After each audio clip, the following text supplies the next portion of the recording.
జయంతి. నేను ఒక 5 days back join అయినాను సంక్రాంతి హాలిడేస్ ముందు. టైం ఎక్కువ లేకపోయినా మేడం గారు నేర్పిస్తామని చెప్పారు. నేను అదేవిధంగా ఫస్ట్ రోజు వచ్చాను. ఆ చిన్న స్కూటీ పట్టుకోగానే అనిపించింది అమ్మో చేయగలుగుతున్నా లేదా అని. కానీ ఫస్ట్ క్లాస్ అయిపోయి సెకండ్ క్లాస్ స్టార్టింగ్ తోటే నాకు అది వచ్చేసింది. ఫ్రీ అయిపోయినా.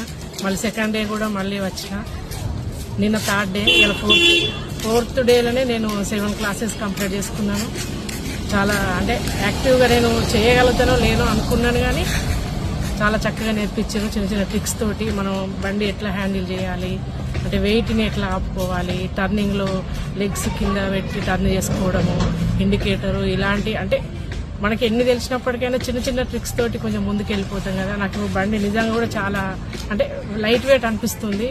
చూస్తే అమ్మో నేను చేయగలుగుతానా అనుకునేదాన్ని, కానీ ఇప్పుడు చాలా హ్యాపీగా ఉంది. నేను డ్రైవింగ్ కూడా సక్సెస్గా చేయగలుగుతున్నా. నేర్చుకుంటా అనుకునే వాళ్లకు ఒకటే సజెషన్ ఏంటిదంటే లేట్ చేయకుండా మంచి కాన్ఫిడెన్స్తో వచ్చి జైన్ గాంధీ ఒక 3 days లోపలనే మీరు నేర్చుకుని వెళ్ళగలుగుతారు. Okay, thank you madam. హ్యాపీయా మేడం మీరు? చాలా. మేడం అందరూ నాకు క్వశ్చన్ చేస్తున్నారు మేడం, 7 days లో వస్తుందా రాదా? మీరు వచ్చినప్పుడు కూడా 7 days లో వస్తుందా రాదా? కూడా అవసరం లేదనిపిస్తుంది నాకు. 4-5 classes వరకు స్పీడ్ అయిపోతాను.